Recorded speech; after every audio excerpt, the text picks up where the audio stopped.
دیکھیے محبت رسول کی خوشبو دیکھیے، فضا اتنی معطر ہے کہ لگتا یہ ہے کہ مدینہ طیبہ میں بیٹھے ہوئے، سبحان اللہ، اور وہ اس لیے لگتا ہے کیونکہ ہمارے دل میں غم مصطفیٰ ہے، یاد مصطفیٰ ہے۔ اسی لیے تو شاعر نے کہا کہ غم مصطفیٰ جس کے سینے میں کہیں بھی رہے وہ مدینے میں ہے، اور میرا عقیدہ ہے کہ سرکار اسی محفل میں ہیں جلوہ گر، سرکار اسی محفل میں ہیں جلوہ گر، تو سمجھ لیجئے یہ محفل مدینے میں ہے، سبحان اللہ، سبحان اللہ، سمجھ لیجئے محفل مدینے میں ہے۔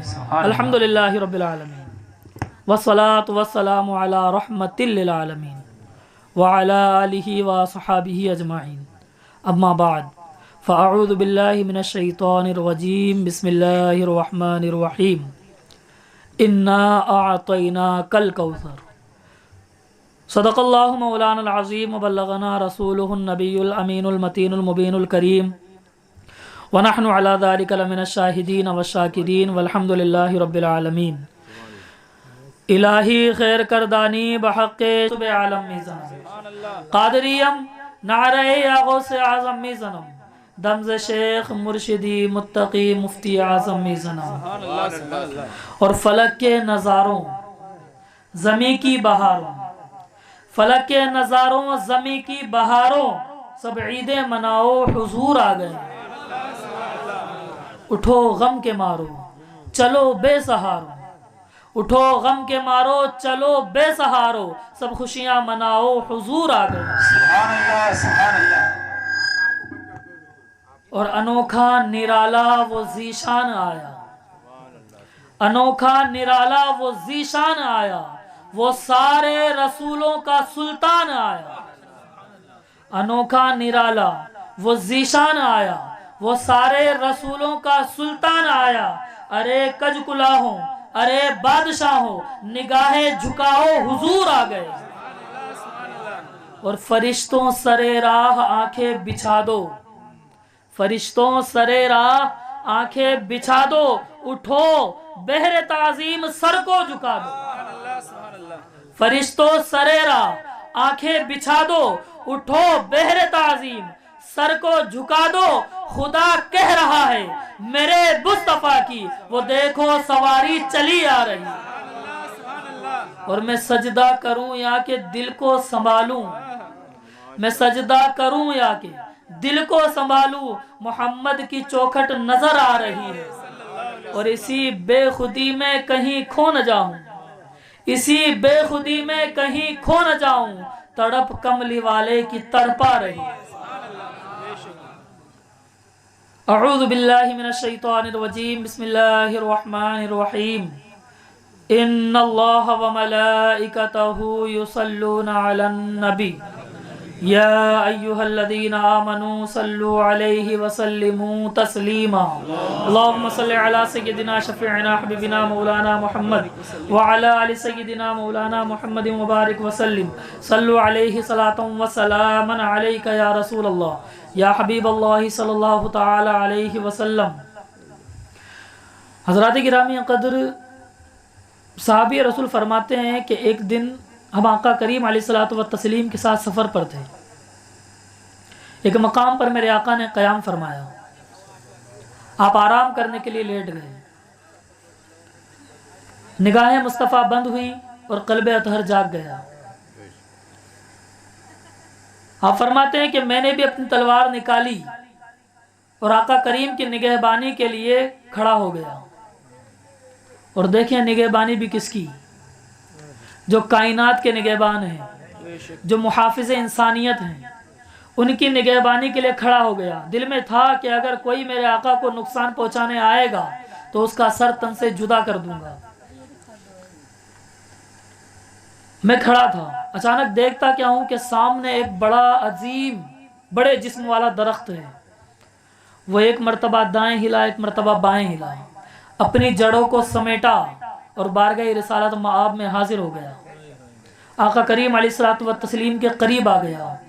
جب قریب آیا نا تو میں نے دیکھا کہ اس نے اپنی پتیوں سے میرے آقا پر سایہ کر دیا، اور پھر اپنی دو ڈالوں کو لیا اور باندھ کر تنے کے کھڑا ہو گیا، ایسا لگتا تھا کہ کوئی شخص ادب مصطفیٰ میں ہاتھ باندھے کھڑا ہوا ہے۔ اور پھر تھوڑی دیر تک جھومتا رہا اور پھر اپنی جگہ پر گیا اور واپس کھڑا ہو گیا۔ جب نگاہ مصطفیٰ کھلی، آقا کریم جاگے، تو میں نے آقا کی بارگاہ میں عرض کیا حضور یہ معاملہ کیا تھا؟ انصاف تو یہ تھا کہ صحابی یہ کہتے حضور یہ سب کچھ ہوا تھا، تفصیل کیا ہے، کیوں ہوا تھا، یہ پیڑ وہاں سے نکل یہاں آیا، اس طرح کھڑا ہوا اور ایسا کیا، حضور بتائیں کیا معاملہ تھا۔ مگر صحابی کیا پوچھ رہے ہیں؟ عقیدہ دیکھو، صحابی پوچھ رہے ہیں حضور بتائیے یہ کیا ہوا تھا، یہ معاملہ کیا تھا؟ اور انصاف تو یہ تھا، میرے آقا فرماتے صحابی میں تو سویا ہوا تھا، مجھے کیا پتا، جاگے تو تم تھے، تم بتاؤ کیا ہوا تھا۔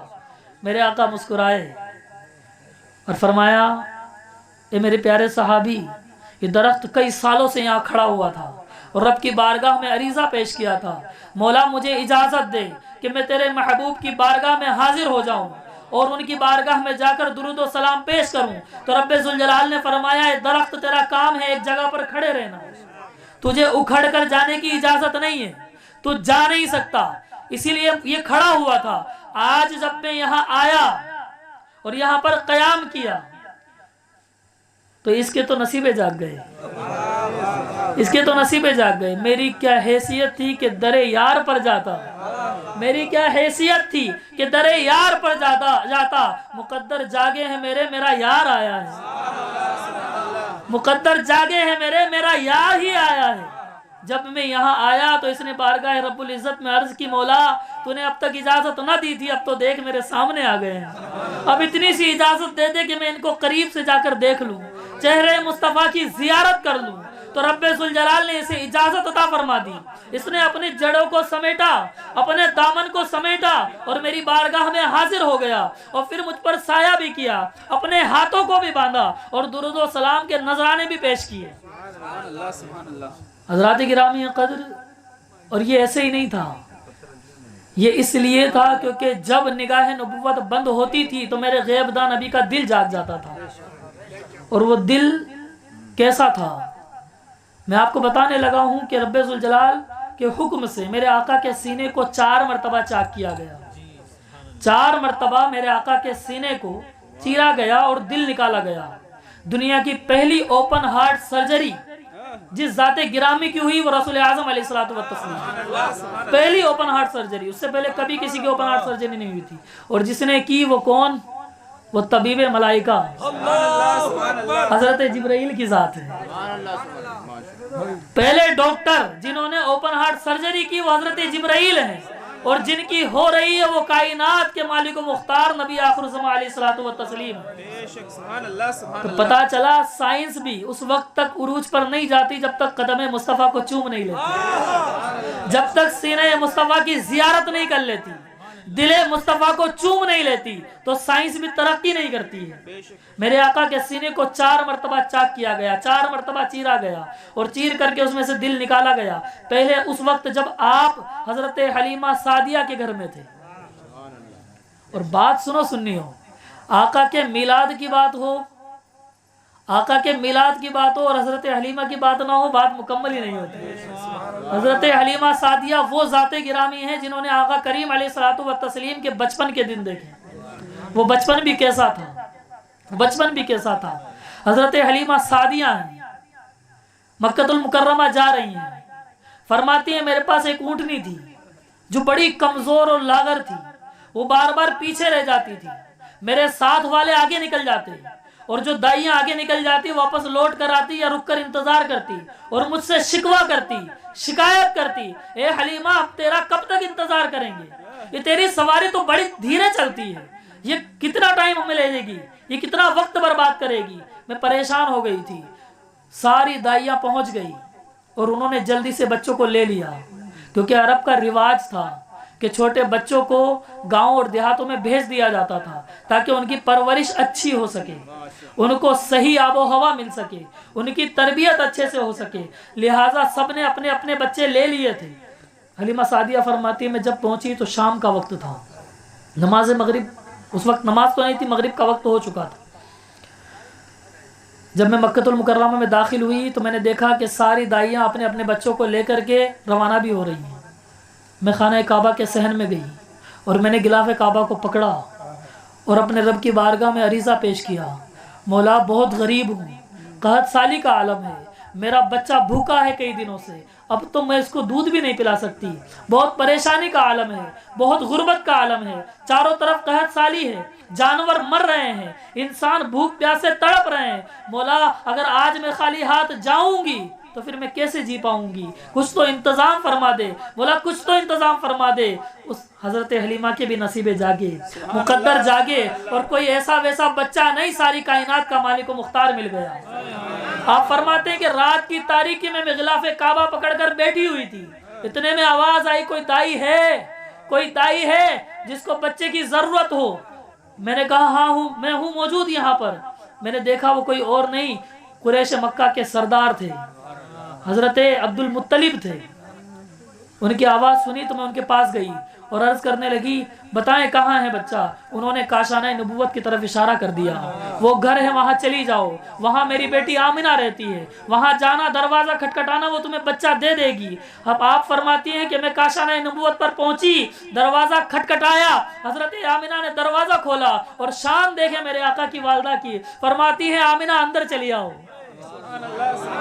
آمنہ اندر چلی آؤ۔ حضرت آمنہ حیران ہو گئی، حضرت آمنہ فرماتی حضرت حلیمہ سے، اے حضرت حلیمہ اندر چلی آؤ۔ حضرت حلیمہ حیران ہو گئی، اے آمنہ میں آپ سے ملی نہیں ہوں، میری ملاقات آپ سے نہیں ہوئی، آپ مجھے کیسے جانتی ہیں؟ کہا تمہارے آنے سے پہلے حضرت جبرائیل آئے تھے، ابھی حضرت جبرائیل آئے تھے اور مجھے پیغام دیا تھا کہ اے آمنہ تیار ہو جاؤ، حضرت حلیمہ کو رب ذوالجلال نے بھیجا ہے، ابھی وہ بچے کو لینے کے لیے آ رہی ہیں، میں انتظار کر رہی تھی۔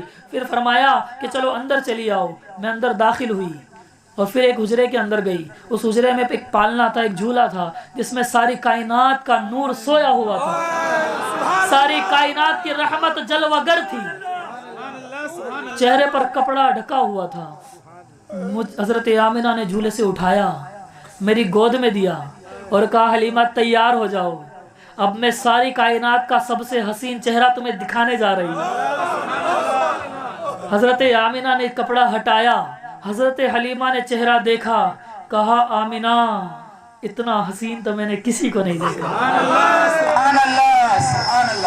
میں نے بنی تے کے بچوں کو دیکھا ہے، بنی تمیم کے بچوں کو دیکھا ہے، میں نے بنی قریظہ کے بچوں کو دیکھا ہے، میں نے مکہ اور مدینہ اور طائف کے بچوں کو دیکھا ہے، مگر اے آمنہ جیسا حسین بچہ میں نے آج تک نہیں دیکھا۔ اے آمنہ تیرا بچہ لاکھوں میں ایک ہے، اے آمنہ تیرا والا بچہ لاکھوں میں ایک ہے۔ حضرت آمنہ نے فرمایا تم غلط کہہ رہی ہو، اے حلیمہ تم غلط کہہ رہی ہو، یہ لاکھوں میں نہیں بلکہ کروڑوں میں ایک ہے۔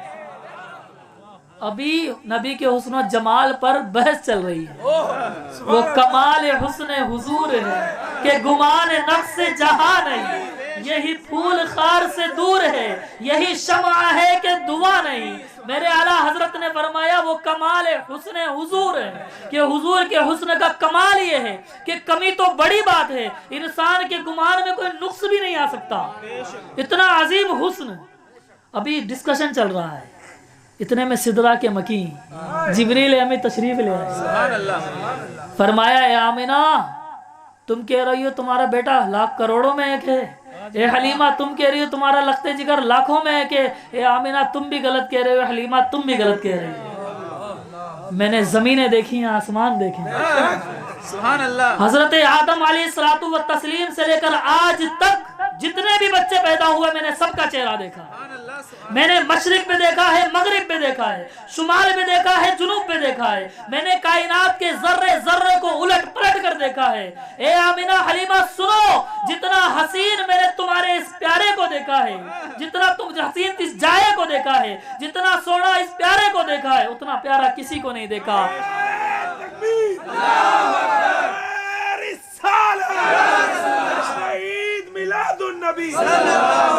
کہ جتنا خوبصورت اسے دیکھا خدا کی قسم کسے بھی نہیں پایا۔ بریلی کے امام پکار اٹھے، یہی بول سدرہ والے، یہی بول سدرہ والے، چمنے جہاں کے تھالے، یہی بول سدرہ والے، چمنے جہاں کے تھالے، سبھی میں نے چھان ڈالے، تیرے پائے کا نہ پایا، تجھے یک نے یک بنایا، تجھے یک نے یک بنایا۔ نعرہ تکبیر۔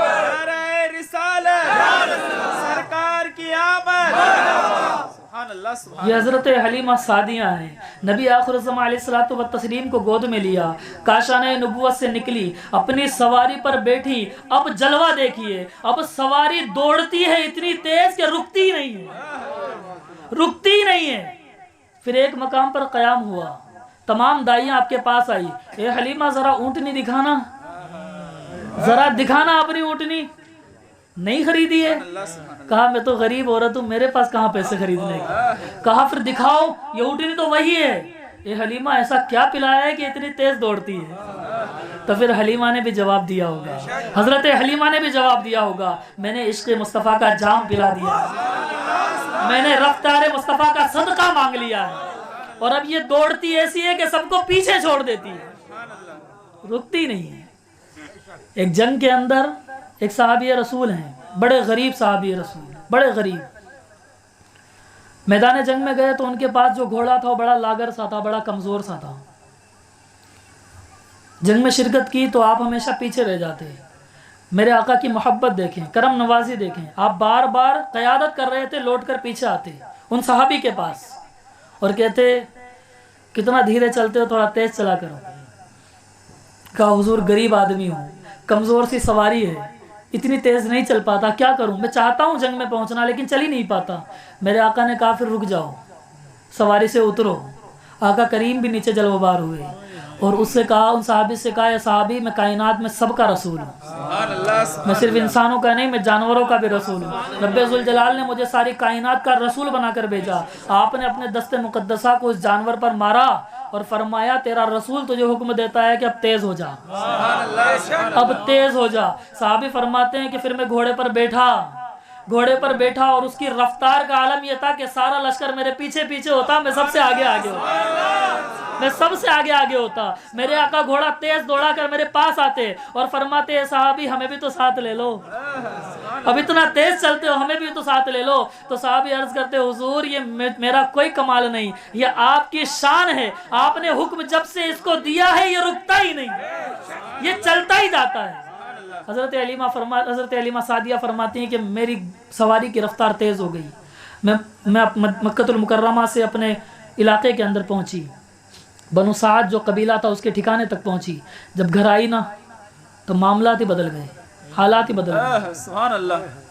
میری بکریاں سارے بکریوں کے ساتھ چرنے جاتی مگر سب سے تندرست ہو کر آتی. سبحان اللہ. ان کے تھنوں سے اتنا دودھ نکلتا کہ ہم سب سیراب ہو جاتے, پھر بھی ہمیں بانٹنا پڑتا. سبحان اللہ. میرے گھر میں روشنی ہوتی. ایک دن ساری دائیاں میرے گھر آئی اور کہا حلیمہ ایک شکایت ہے. کہا کیا؟ بولے آپ کیا شکایت ہے؟ تو ان میں سے ایک بڑی دائی آگے آئی جو سینئر تھی. اس نے کہا حلیمہ تجھے پتہ نہیں قحط سالی کا زمانہ چل رہا ہے, تجھے پتہ نہیں ہے جانور پریشان ہیں, سب کچھ سوکھ گیا ہے, غریبی چل رہی ہے, لوگوں کے پاس پیسہ نہیں ہے, انتظامات نہیں ہیں, تو بڑی فضول خرچی کرنے والی ہو گئی ہے, بڑی فضول خرچی کرنے والی, تو پیسہ برباد کرتی ہے. حضرت حلیمہ سعدیہ نے فرمایا میں نے کہاں پیسہ برباد کیا ہے, میں نے کیا فضول خرچی کی ہے؟ تو کہنے لگی کہ تو نے فضول خرچی کی ہے, تیرے گھر کا چراغ ہمیشہ جلا دیکھتے ہیں, رات بھر تیرے گھر میں چراغ جلا رہتا ہے, تو دیا جلا کر رکھتی ہے پوری رات. حضرت حلیمہ سعدیہ نے فرمایا کہ ایک بات بتاؤں, مجھے تو چراغ جلائے ہوئے کافی دن ہو گئے. کہا پھر روشنی کیسے ہوتی ہے؟ ہم نے رات بھر جاگ کر تیرے گھر کی پہرہ داری کی ہے, چیک کیا ہے, تیرے گھر میں روشنی رہتی ہے رات بھر. کہا اچھا تو پھر آؤ میرے ساتھ. اس بڑی دائی کا ہاتھ پکڑا اور ساری دائیوں کو دعوت دی. کہا میرے ساتھ کمرے میں آؤ. اندر کمرے میں لے کر گئیں. میرے آقا جھولے کے اندر آرام فرما رہے ہیں, ساری کائنات کا نور اس جھولے کے اندر ہے. فرمایا ادھر آؤ. چہرے سے پردہ ہٹایا اور فرمایا دیکھ لو. ساری دائیوں نے انہیں دیکھا اور دیکھ کر آنکھیں کھلی کی کھلی رہ گئی. فرمایا اب آگے جواب کی ضرورت ہے یا جواب مل گیا؟ جواب کی ضرورت ہے یا جواب مل گیا؟ دائیوں نے کہا جواب دینے کی کوئی ضرورت نہیں, ہم سمجھ گئے کہ یہ روشنی اسی چہرے سے نکلتی ہے, یہ چمک اسی چہرے کی ہے کہ چمک تجھ سے پاتے ہیں سب پانے والے, میرا دل بھی چمکا دے چمکانے والے. اور اعلیٰ حضرت کا جب کوئی شعر آتا ہے نا تو وہ کسی حدیث کی تفسیر ہوا کرتا ہے، کسی حدیث کی تشریح ہوا کرتا ہے، کسی قرآن کی آیت کی تفسیر ہوا کرتا ہے۔ میرے اعلیٰ حضرت ایسے نہیں فرماتے، فرمایا چمک تجھ سے پاتے ہیں سب پانے والے۔ دو صحابی ہیں، ایک کا نام ہے اسد، ایک کا نام ہے اسید۔ نماز عشاء کے بعد کا وقت ہے، دل میں کوئی مسئلہ آیا، کوئی مسئلے میں بحث ہو گئی تو بارگاہ رسالت مآب میں حاضر ہو گئے، اور میرے آقا بھی دیکھو انداز نرالا، کتنا والہانہ انداز تھا اپنے صحابیوں کے ساتھ کہ ڈانٹا نہیں، پھٹکارا نہیں، یہ نہیں فرمایا میرے صحابیوں صبح آ جاتے مسئلہ ہی تو پوچھنا تھا، صبح آ جاتے مسئلہ ہی تو پوچھنا تھا۔ فرمایا آؤ کیا سوال کرنا ہے، سوال کیا، اور پھر اس محفل میں کوئی جا کر بیٹھے، آپ اس محفل میں بیٹھے ہیں تو اٹھنے کا دل نہیں کرتا، آقا کی بات میں کر رہا ہوں تو اٹھنے کا دل نہیں کرتا، اور جب آقا خود بات فرما رہے ہیں تو سبحان اللہ سبحان اللہ، میرے آقا خود گفتگو کر رہے ہو تو اٹھے ہی نہیں، بہت دیر ہو گئی۔ ادھر مدینہ طیبہ کے اندر بارش بھی ہو گئی، بارش بھی ہو گئی، بارش ہوئی تو پوری گلیوں میں کیچڑ ہو گیا، کچی سڑکیں، یہ لائٹ کا انتظام نہیں، کچی سڑکیں، کیچڑ ہو گیا۔ جب اٹھ کر جانے لگے، باہر نکلے دیکھا کیچڑ ہو رہا ہے، اندھیرا بھی ہے، واپس باہر گئے رسالت مآب میں حاضر ہو گئے، عرض کی حضور باہر اندھیرا ہے، اجالے کا انتظام فرما دیں۔ عقیدہ دیکھیں صحابہ کا، تم کہتے ہو نبی سے مانگنا نہیں چاہیے، صحابہ کی تو شان یہ ہے کہ اجالے بھی ان سے مانگتے ہیں، کہ حضور راستہ تاریک ہے، اجالے کا انتظام فرما دیں۔ میرے آقا کریم نے یہ نہیں فرمایا صحابیوں میں دین سکھانے آیا ہوں، تمہیں لائٹیں بانٹنے تو نہیں آیا، روشنیاں بانٹنا تو میرا کام نہیں ہے۔ میرے آقا نے فرمایا کہ لاؤ تمہارے پاس چھڑی ہے نا، تمہارے پاس چھڑی ہے نا، وہ چھڑی مجھے دو۔ صحابی نے چھڑی آگے کر دی، میرے آقا نے چھڑی کو اس طرح چھوا، سبحان اللہ سبحان اللہ، اور چھو کر کہا جاؤ یہ چھڑی تمہارے لیے اجالے کا کام کرے گی۔ اب صحابہ کا بھی عقیدہ دیکھیں، صحابی نے یہ نہیں کہا حضور کئی سالوں سے میرے پاس ہے، آج تک روشن نہیں ہوئی، آج تک اس میں کوئی لائٹ نہیں جلی، آج تک نہیں چمکی، اب کیسے چمکے گی؟ صحابی کو پتا تھا نبی نے کہا ہے تو ہو کر رہے گا، سبحان اللہ سبحان اللہ، جو کہہ دیا تو ہو گیا۔ صحابی کا عقیدہ تھا کہ جو کہہ دیا وہ ہو کر رہے گا۔ صحابی اٹھے چھڑی لے کر باہر نکلے، صحابی فرماتے ہیں جیسے جیسے اندھیرا بڑھتا جاتا اس کی روشنی بڑھتی جاتی تھی، اس چھڑی کے اندر نور چمکتا جاتا تھا۔ پھر ہم آگے بڑھتے گئے اور اس کی روشنی میں سفر طے کرتے گئے، ایک مقام آیا، ایک مقام آیا، اس مقام پر ایک راستہ ادھر جاتا تھا، ایک راستہ ادھر جاتا تھا، ایک صحابی کو ادھر جانا تھا، ایک صحابی کو ادھر جانا تھا۔ جن صحابی کے پاس چمکدار چھڑی تھی وہ تو بڑے خوش تھے، میں تو اپنا سفر بڑے آرام سے طے کر لوں گا، میں تو بڑے آرام سے اپنا راستہ گزار لوں گا۔ جن کے پاس نہیں تھا وہ بولے ارے بھائی یہ کیا معاملہ ہے، اس اندھیرے میں کیسے جاؤں گا؟ تو یا تو ایک کام کر، مجھے پہلے چھوڑ کے آ، تیرے پاس چمکدار چھڑی ہے تو یا تو پہلے مجھے چھوڑ کر آ، یا تو پھر یہ چھڑی مجھے دے دے، تو اندھیرے میں جا۔ صحابی نے کہا دیکھو چھڑی تو میں دے نہیں سکتا، اور چھوڑنے جاؤں اتنا وقت میرے پاس ہے نہیں، کیونکہ وقت گزر چکا ہے، عبادت کا بھی وقت اب آنا ہے، لہٰذا ایک کام کرو تم اپنی چھڑی مجھے دو، اپنی چھڑی مجھے دو۔ وہ چھڑی لی اور لے کر اس چمک والی چھڑی سے لگا دی، جب لگائی نا تو دوسرے صحابی فرماتے اب میری بھی چھڑی چمکتی تھی، اور ہم دونوں نے اپنی اپنی چھڑی کی روشنی میں اپنے اپنے گھر کا سفر طے کیا۔ فرمایا چمک تجھ سے پاتے ہیں سب پانے والے، چمک تجھ سے پاتے ہیں سب پانے والے، میرا دل بھی چمکا دے چمکانے والے، اور برستا نہیں دیکھ کر ابر رحمت، برستا نہیں دیکھ کر ابر رحمت، بدوں پر بھی برسا دے برسانے والے۔ یہ شان تھی میرے آقا کی۔ حضرت حلیمہ سعدیہ فرماتی ہیں دیکھا چہرہ، کہا حلیمہ دیکھ لیا، آپ سمجھ گئے یہ نور جو بکھر رہے ہیں، یہ تیرے گھر کی جو روشنی ہے وہ اسی چہرے کی وجہ سے۔ حضرات گرامی قدر، عرض کر رہا تھا کہ آقا کریم علیہ الصلوۃ والتسلیم کا شق صدر ہوا جب آپ حضرت حلیمہ سعدیہ کے گھر میں تھے۔ اس وقت شق صدر کی وجہ یہ تھی، سینہ چاک کیا، دل کو نکالا اور دھویا گیا۔ وجہ یہ تھی تاکہ آپ کے دل سے بچپنے کی شرارتیں نکل جائے، جو بچپنے میں لوگوں کے اندر شرارتیں ہوتی ہیں نا، میرے مصطفیٰ جان رحمت کا بچپن بھی پاک ہونا چاہیے۔ دوسری مرتبہ جوانی میں دھویا گیا، اس لیے تاکہ آپ کی جوانی بھی پاک ہو جائے۔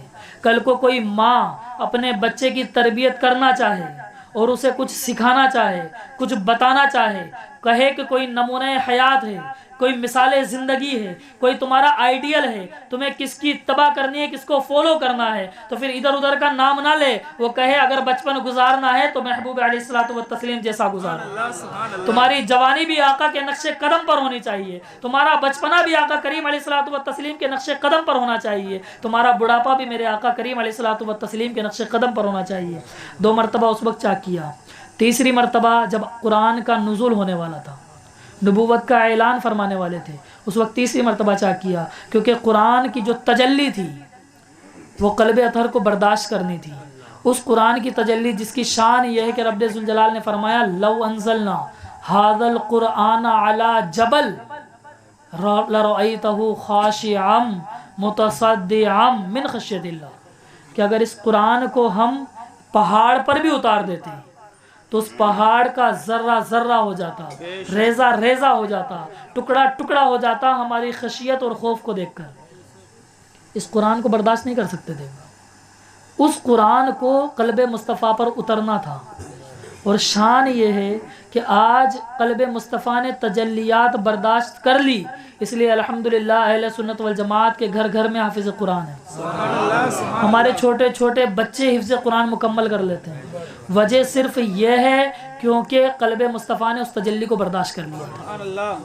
اور چوتھی مرتبہ جب آپ معراج کی شب رب ذوالجلال کی زیارت کو جانے والے تھے، کیونکہ اس نور خدا کو دیکھنا تھا کہ جس کے صفاتی نور کی ایک تجلی کوہ طور پر پڑی تو کوہ طور جل کر خاک ہو گیا. حضرت موسیٰ علیہ الصلوۃ والتسلیم بے ہوش ہو گئے. اس ذات بابرکت کو، ذات کبریائی کو دیکھنا تھا، اور وہ بھی ماتھے کی آنکھوں سے دیکھنا تھا، بشری لباس میں دیکھنا تھا، بشری آنکھوں سے دیکھنا تھا. لہٰذا آپ کے قلب اطہر کو دھویا گیا. حضرت گرامی قدر جو جملہ عرض کر رہا تھا نا وہ یہ تھا کہ 4 مرتبہ قلب مصطفیٰ کو دھویا گیا.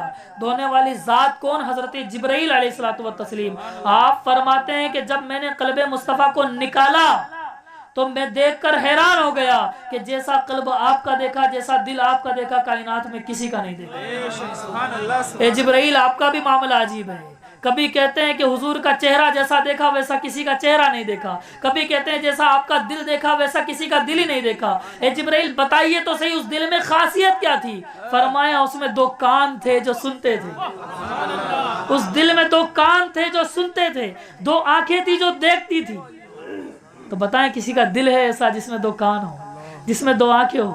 صحابی رسول فرماتے ہیں کہ مجھے پتا تھا کہ آقا کریم علیہ الصلوۃ والتسلیم آرام فرما رہے ہیں، نگاہ نبوت بند ہے، لیکن جب نگاہ نبوت بند ہوتی ہے تو قلب مصطفیٰ جاگ جاتا ہے اور اپنی آنکھوں سے سارے مناظر کو دیکھ رہا ہوتا ہے. لہٰذا میں نے آقا کی بارگاہ میں عریضہ پیش کیا، حضور بتائیں کیا معاملہ تھا؟ تو میرے آقا نے بھی بتایا کہ یہ سالوں سے کھڑا ہوا تھا، اس نے رب ذوالجلال سے اجازت مانگی تو اللہ رب العزت نے اسے اجازت دے دی. یہ میری بارگاہ میں آیا اور صلاۃ و سلام اس نے پیش کیا. حضرات گرامی قدر ایک سوال کا جواب دیجئے. اس درخت نے سالوں تک دعائیں مانگی تھی. کیا آپ نے پیدا ہونے سے پہلے دعائیں مانگی تھی کہ اس امت میں پیدا ہو جائیں؟ کیا آپ نے دعائیں مانگی تھی کہ آپ کو رسول اعظم علیہ الصلوۃ والتسلیم جیسا نبی ملے؟ کیا آپ نے دعائیں مانگی تھی کہ آپ آقا کی امت بن جائیں؟ کیا آپ نے دعائیں مانگی تھی کہ وہ امت جس کو 12 نبیوں نے جس امت میں پیدا ہونے کا ارادہ کیا اور خواہش کا اظہار کیا، اور حضرت موسیٰ علیہ الصلوۃ والتسلیم نے تو یہاں تک کہہ دیا کہ مولا میں نے اپنی کتاب کے اندر ایک امت کا ذکر پڑھا ہے جس کے بارے میں فرمایا گیا کہ وہ مستجاب الدعوات ہے، یعنی اس کی دعائیں رد نہیں ہوتی، دعائیں قبول کی جاتی ہیں. مولا وہ امت مجھے عطا کر دے. میرے رب نے فرمایا وہ امت تو میں نے اپنے محبوب کے لیے رکھی ہوئی ہے. حضرات آپ کی شان بیان کر رہا ہوں، آپ کیسی امت ہیں. اور وہ ایسے ہی نہیں، آپ دیکھیں نا، آپ یہاں بیٹھے ہوئے ہیں دور دراز علاقے کے اندر، راستہ بھی صحیح نہیں ہے، مکمل انتظامات بھی نہیں ہے، مگر پھر بھی محبوب کی محفل سجائی ہے. کیسے سجائی؟ عشق کا جذبہ دیکھیں آپ اپنا. میں سلام کرتا ہوں آپ کے جذبے کو کہ آپ نے یہاں پر اس محفل کا انعقاد کیا، اور میں سلام کرتا ہوں ان تمام اسٹیج پہ بیٹھے ہوئے لوگوں کا بھی کہ اس جلسے کو یہ سنانے کے لیے بھی آئے. اور یہ ایسے ہی نہیں ہوتا، یہ رب ذوالجلال توفیق عطا فرماتا ہے. ایسے نہیں ہوتا. یہ جذبہ دیکھیں آپ، وہ کیوں ہوا؟ کیونکہ آقا کریم علیہ الصلوۃ والتسلیم نے آپ سے محبت فرمائی. میرے آقا نے اصحاب مصطفیٰ کو جمع کیا اور فرمایا میرے صحابیوں تم سے زیادہ پیار میں کسی اور سے کرتا ہوں، اللہ اکبر، تم سے زیادہ پیار میں کسی اور سے کرتا ہوں۔ صحابہ تو آقا سے پیار کرتے تھے، عشق کرتے تھے، اگر ان کا محبوب کہے کہ میں تم سے زیادہ پیار کسی اور سے کرتا ہوں، ان کا دل تو تڑپ جاتا تھا۔ حضور وہ کون لوگ ہیں جن سے آپ ہم سے زیادہ پیار کرتے ہیں؟ فرمایا صحابیوں تم ایمان لائے ہو چاند کے 2 ٹکڑے دیکھ کر، تم ایمان لائے ہو سورج کو پلٹتا دیکھ کر، تم ایمان لائے ہو پتھروں اور درخت کو کلمہ پڑھتے دیکھ کر، تم ایمان لائے ہو میرے چہرے کی زیارت کر کے۔ لیکن یاد رکھو کچھ ایسے بھی میرے عاشق ہیں، کچھ ایسے بھی میرے دیوانے ہیں جنہوں نے مجھے دیکھا نہیں ہے، جنہوں نے مجھے دیکھا نہیں ہے، جنہوں نے چاند کے 2 ٹکڑے ہوتے دیکھے نہیں، جنہوں نے سورج کو پلٹتا دیکھا نہیں، جنہوں نے کنکریوں کو کلمہ پڑھتے دیکھا نہیں، جنہوں نے شجر و حجر کو سجدے کرتے دیکھا نہیں، مگر پھر بھی سالوں سال میرے عشق کی محفل سجایا کریں گے، مجھے یاد کیا کریں گے، میرے ذکر کی محفل سجایا کریں گے۔ تو سنو میرے صحابیوں، تم سے مجھے 1 گنا پیار، ان سے 7 گنا پیار، تم پر 1 گنا رحمت، ان پر 7 گنا رحمت۔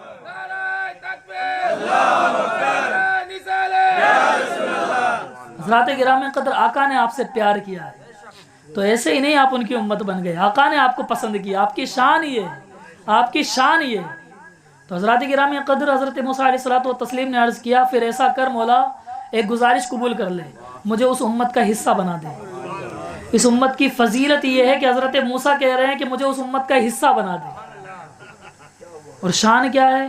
شان یہ ہے کہ فرماتے ہیں کہ اس امت کے علماء بنی اسرائیل کے انبیاء کی طرح ہیں، بنی اسرائیل میں جو نبی آئے ان کی طرح کی فضیلت اس امت کے علماء کی ہے۔ میرے آقا معراج کی شب جب تشریف لے گئے تو حضرت موسیٰ علیہ الصلوۃ والتسلیم سے ملاقات ہوئی۔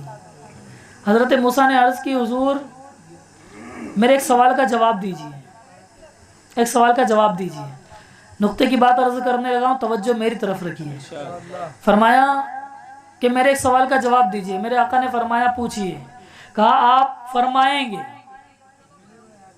آپ فرمائیں گے۔ ابھی میرے آقا نے فرمایا نہیں ہے کہ آپ فرمائیں گے کہ میری امت کے علماء بنی اسرائیل کے انبیاء کی طرح ہے، آپ نے ایسا کیوں کہا؟ میرے آقا نے فرمایا چلیے پھر عالم ارواح کے اندر، عالم ارواح میں لے گئے، وہاں تمام لوگوں کی روحیں موجود تھیں، تمام لوگوں کی روحیں۔ میرے آقا نے فرمایا کہ چلو میں ایک روح کو آپ کی بارگاہ میں پیش کرتا ہوں، ایک روح کو آپ کی بارگاہ میں پیش کرتا ہوں۔ سارے علماء کی روحیں ہاتھ کھڑے کرنے لگی، حضور مجھے بلا لیجیے، حضور مجھے بلا لیجیے، حضور مجھے بلا لیجیے۔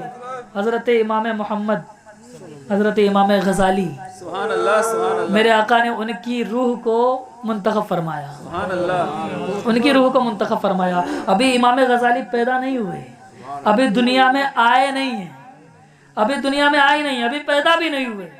امام غزالی کی روح کو منتخب فرمایا، امام غزالی کا ہاتھ پکڑا، اس روح کا ہاتھ پکڑ کر اپنے قریب کیا اور حضرت موسیٰ علیہ الصلوۃ والتسلیم کی بارگاہ میں پیش کر دیا۔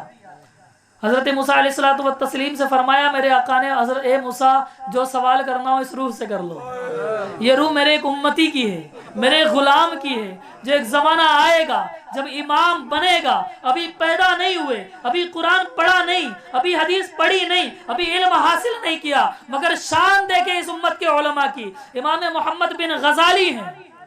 حضرت موسیٰ علیہ الصلوۃ والتسلیم نے فرمایا تم بتاؤ تمہارے اور میرے درمیان میں کیا مناسبت ہے، کیا مناسبت ہے؟ کہا حضور آپ سوال تو کریں، آپ سوال تو کریں۔ حضرت موسیٰ نے فرمایا کہ بتاؤ تمہارا نام کیا ہے؟ تو حضرت امام غزالی نے اپنا نام بتایا، امام میرا فرمایا میرا نام محمد بن محمد بن محمد غزالی ہے، میرا نام محمد بن محمد بن محمد غزالی ہے۔ حضرت موسیٰ نے فرمایا کہ ہم نے پوچھا تو تم سے تمہارا نام تھا، تم نے اپنا بھی بتایا، باپ کا بھی بتایا، دادا کا بھی بتا دیا، سوال تو تمہارے نام کا تھا۔ کہا حضور تو پھر اب میرے سوال کا بھی جواب آپ دیں۔ رب ذوالجلال نے آپ سے پوچھا تھا موسیٰ تمہارے ہاتھ میں کیا ہے، تمہارے ہاتھ میں کیا ہے؟ تو آپ کہہ دیتے میرے ہاتھ میں ڈنڈا ہے، میرے ہاتھ میں لاٹھی ہے۔ آپ نے کیا فرمایا؟ فرمایا وما تلک بیمینک یا موسیٰ، اے موسیٰ تمہارے ہاتھ میں کیا ہے؟ فرمایا یہ میرا عصا ہے۔ قال ہی عصایا، یہ میرا عصا ہے، اتوکؤ علیہا، میں اسے ٹیکا لگا کر سو جاتا ہوں۔